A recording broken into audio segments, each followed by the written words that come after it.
Good morning. This is Mila Boschko with the daily report from the Eatglobe newsroom in Varna. Let's start with the news for today. Last month, Germany opened the first stretch of the ambitious 100-kilometer-long bicycle superhighway worth 180 million euros, which will connect 10 cities and 4 universities in the North Rhine-Westphalia state of Western Germany, the country's most populous state. The completed track, which is 5 kilometers long and 6 meters wide, is between the cities Essen and Mülheim.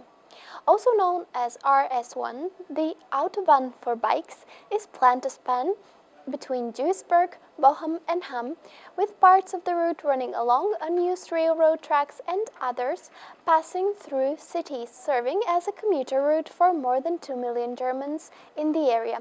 The state of North Rhine-Westphalia is eager to promote the benefits of cycling to its citizens, as road accidents, especially involving cyclists and trucks, are quite common. The use of RS1 is estimated to be equal to removing 52,000 cars off the road every day. The cost of the first stretch was split between the EU, the North Rhine-Westphalia state government, and the local development group RVR. However, the financing needed for the rest of the superhighway, which is estimated to exceed 180 million euro, remains uncertain. The General German Bicycle Club is urging the federal government to invest in the project, as 1 kilometer of the RS1 costs just 1.8 million euros, and 1 kilometer of the Autobahn, in which it did invest, costs 10 million euros. Bicycle superhighways are not a novel idea. They have already been pioneered by countries like Denmark and the Netherlands. London, too, is planning a series of interconnected bike superhighways. Now to our second news. The Amazon region contains 815 million hectares of rainforests, transitional forests, and tropical savannas that contain approximately half of the carbon dioxide stored in the world's tropical forests. Despite all the interest from scientists, their climate sensitivity still remains uncertain. Most predictions on their future assume that the region's forests will rapidly transform into savannas after a massive tree die-out.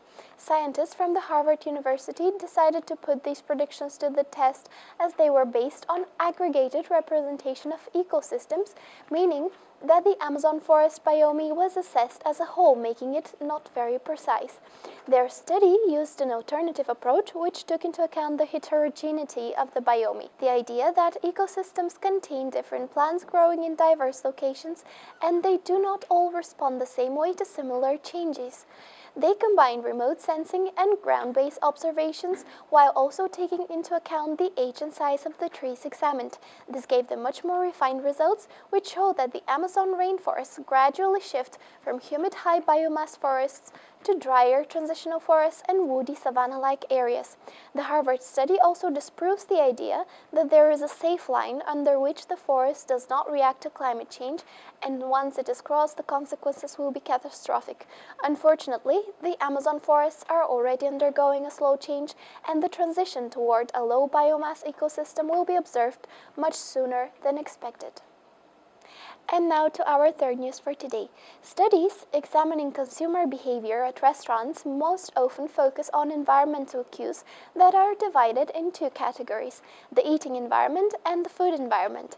The eating environment includes the atmosphere in the restaurant and any other ambient aspects associated with but independent of the food, while the food environment refers to aspects of the food itself, such as the portion size and the quality of the meal.